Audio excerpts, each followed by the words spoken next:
Hi అండి, welcome to Deviji channel. ఈరోజు మా టిఫిన్ వచ్చేసి ఎగ్ దోశ. ఈ ఎగ్ దోశ సూపర్ అంటే సూపర్గా ఉందండి.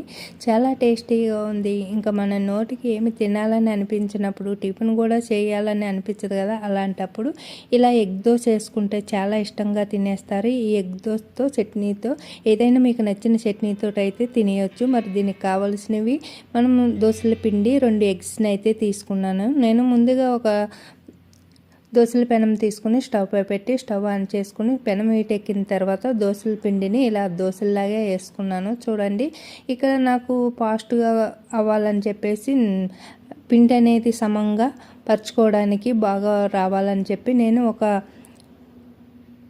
చెంబునైతే తీసుకుని దాంతో ఇలా దోశలాగా సర్దేసుకున్నాను.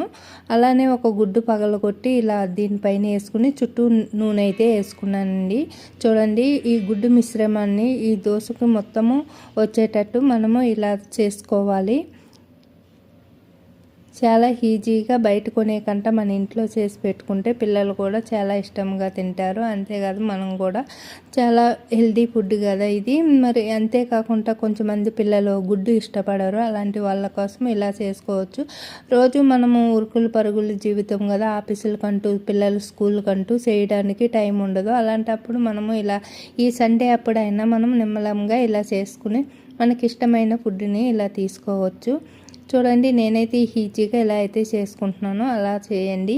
చాలా టేస్టీగా ఉంటుంది. ఇప్పుడు కొంచెం వేగిన తర్వాత ఈ ఎగ్ మిశ్రమం కొంచెం ఫ్రై అయిన తర్వాత ఇలా పైన కొంచెం కారము కొద్దిగా సాల్ట్ అయితే వేసుకోవాలి. చూడండి, అలానే మీకు ఇష్టమైతే పచ్చిమిర్చి ఇంకా ఆనియన్స్ ముక్కలను కూడా వేసుకోవచ్చు. నేనైతే ప్లెయిన్ దోశ కింద వేసుకుంటున్నాను కాబట్టి కొంచెం కారం కావాలని చెప్పేసి కొద్దిగా కారం సాల్ట్ అయితే పైన మెల్లి వేసుకుంటున్నాను. పిండిలో ఆల్రెడీ సాల్ట్ వేసినాం, కానీ మనం గుడ్డు పైన వేసినాం కాబట్టి దానికి పైన కొంచెం కారము సాల్ట్ వేయడం వల్ల నీసు వాసన అనేది కూడా ఉండదు.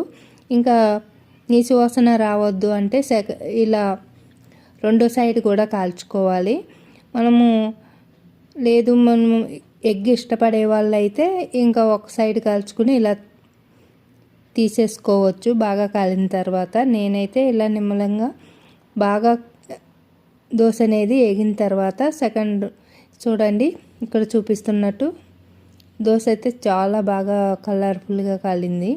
ఇప్పుడు నేను రెండో సైడ్ కూడా తిప్పేసుకుంటున్నాను. మీకు ఇష్టం ఉంటే ఒక సైడ్ తోటే కూడా తినేయచ్చు. నేను రెండో సైడ్ కూడా కొంచెం కాల్చడం వల్ల ఏంటంటే మనకి గుడ్డు స్మెల్ అనేది ఉండదు. ఇలా చేయడం వల్ల పిల్లలు కూడా ఇష్టంగా తినేస్తారు. కరకరలాడుతూ ఉంటుంది రెండో సైడ్ కూడా కాల్చడం వల్ల. అలాగే ఇది రెడీ అయిన తర్వాత వేడివేడిగా ఉన్నప్పుడే మనము ఏదైనా మనకి ఇష్టమైన చట్నీ, అల్లం చట్నీ కానీ టమాటా చట్నీ లేదా కొబ్బరి చట్నీ, పల్లీ చట్నీ, పుట్నాల పప్పు చట్నీ, ఏదైనా మన ఇంట్లో ఉన్న చట్నీతోటి మనకు అందుబాటులో మనం చేసుకోగలిగిన చట్నీతోటి వేసుకుని తినేయచ్చు.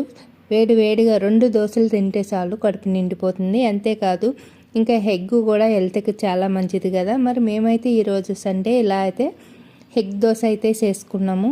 చూడండి, ఇంకా మార్నింగ్ అయితే ఇంకా వీడియో సెట్ చేయలేదు కాబట్టి ఇంకా సెట్టింగ్ అవ్వలేదని చెప్పేసి ఇంకా పోస్ట్ అయితే చేయలేదు. ఇంకా ఇప్పుడైతే పోస్ట్ చేద్దామని చెప్పి వీడియోనైతే వాయిస్ ఇచ్చేస్తున్నాను. ఇంకా మార్నింగ్ వాయిస్ ఇవ్వడం కుదరదు కదా, మాకు హైవే పక్కనే ఉండడం వల్ల ఇల్లు ఇంకా ఈ హైవే సౌండ్స్ అన్నీ వచ్చేస్తాయి. ఇంకా బాగా దగ్గర అవ్వడం వల్ల హైవే పక్కనే ఉండడం వల్ల మాకు రికార్డ్ చేయడానికి కూడా కుదరదు. ఈ వీడియో మీకు నచ్చితే ఒక లైక్ ఇవ్వండి, షేర్ చేయండి, కామెంట్ చేయండి.